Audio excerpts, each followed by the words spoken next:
Don't ask me anything about production or the music scene. I know about babies and waiheke.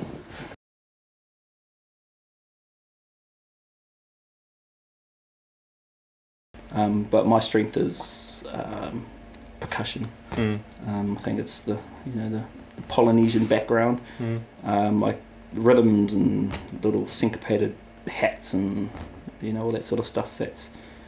That's what I like doing, just finding real weird sort of twisted rhythms. Is that what would have originally appealed to you about the drum and bass side of things? Totally. It was more jungle to start with. Yeah. Like the jungle just blew me away. It was the only thing that I had heard that was doing, all those crazy rhythms and then drum and bass just was kind of like a natural progression. And and then there was a heavy side to the D&B, and that's the kind of the angst side, and I think that's similar to dubstep as well. Let out all your aggression on the music, as taxi as it sounds. That's what you've always got guys at the front just going yeah, and then you talk to them outside and they're chilled out. Yep. And there's no fights at drum and bass or dubstep gigs, and everyone's just let it out on the music, and that's what grabbed my attention with the sound as well. But dubstep is, for me, there's your pretty simple sort of kick snare pattern with dubstep, but the thing that I like most about it all is all those little hats and percussive bits in the middle. And Truth, actually, one of my favourite sort of production crews. You can't really hear it when you listen to their tunes on a big system, but if you listen to it in headphones, there's always these crazy little percussion patterns that are going on, and they're clever, those dudes, because they'll put something somewhere that I've never heard before, and I'm like, oh, that sounds a bit weird, and then they'll keep doing it, and then they'll put it in with something else, and they're like, oh, now that makes sense. That makes sense, yeah. And that's what I try to do with my tunes. I don't think I achieve it as well as I want to, but that's always, when I make a beat, it takes me an hour or 2 hours to get the groove, and then it takes me 3 or 4 days of sort of 8-hour sessions to do the percussion, and it's crazy because people don't even really take note of the percussion. But the thing that I like working on most with tunes is you play a beat to someone, and then you mute a channel, and you're like, can you tell that that's not there anymore? And they're like, yeah. And you put it in, and they can't actually differentiate what the sound is that you took out. But it's just that energy that's there, and those are the things I like sort of work the hardest on with my tunes. So kind of, I don't know, it's not that efficient, is it? I spend all my time working on the stuff that no one hears.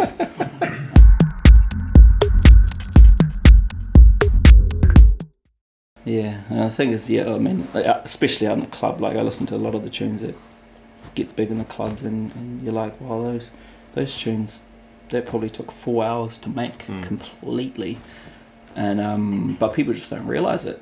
They just hear the bass and the snare and the synth.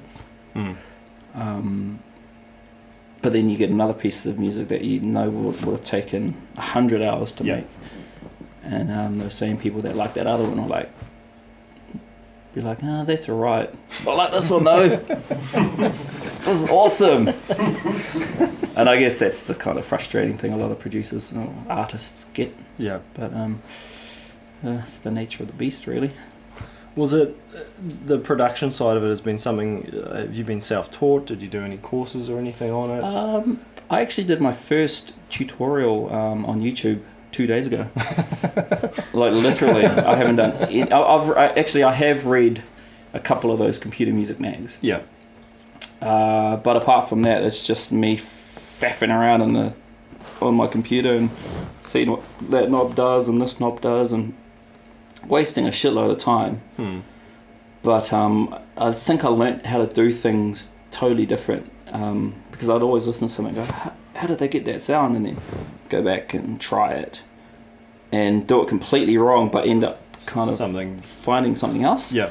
And like I didn't even realize I did stuff different until like, you know, I'd do collabs and then I'd do something and they'd go, oh, never seen anyone do it like that before. I don't know if it's a good thing or a bad thing, but that's different. They're just sitting there going, interesting.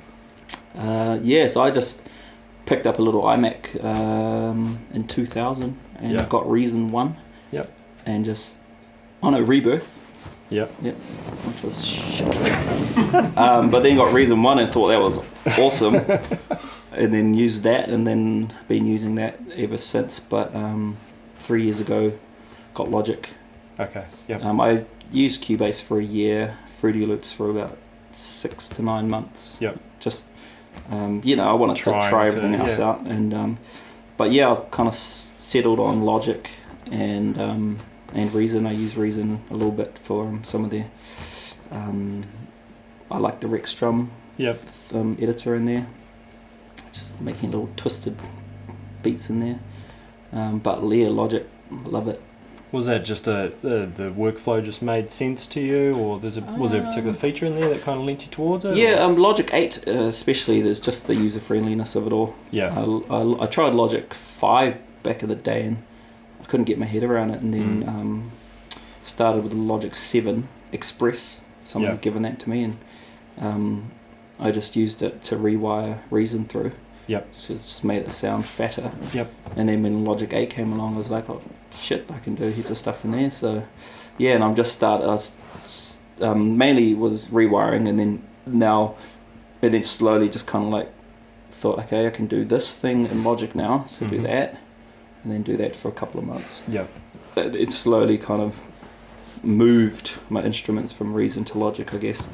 And now I'm pretty much making it solely in Logic, and Logic is good. Makes things sound crisp and and it's amazing. I spent, because I made beats for 7 years without having, and like pretty extensively making beats for 7 years without releasing any tunes. And it was always because I wanted the certain sound and I just wasn't getting it. Okay. And I thought it was my production skill, and then I figured out it was Reason. Like Reason's audio output is just, and a lot of people say, oh, this guy uses Reason, he makes beats and they're good, and yeah, it's true, you can make a song in Reason, but not the sort of stuff I wanted to make. Yeah. If you want to make real crunchy, just gritty stuff, Reason just doesn't, the audio engine just doesn't output it. So I didn't realize that until 3 years ago when I jumped onto Logic, and I'm like, fuck. Just the fact that I was using Reason. If I switched earlier, then I think I would have learned a bit quicker. But yeah, now that I've made the switch, and I'm happy with the fact that I've been making stuff for ages and just started to release stuff. I mean, it wasn't really, I'm at a good age now where if I started kind of doing sellout shows and releasing heaps of stuff when I was 20, I think I'd get into a shitload of trouble. And so it's kind of good that it's happening now, because I've kind of got my bit more mature, I think. You can pick your times. Yeah, and I'm married and I've got a 6-week-old kid, so my focus has definitely shifted.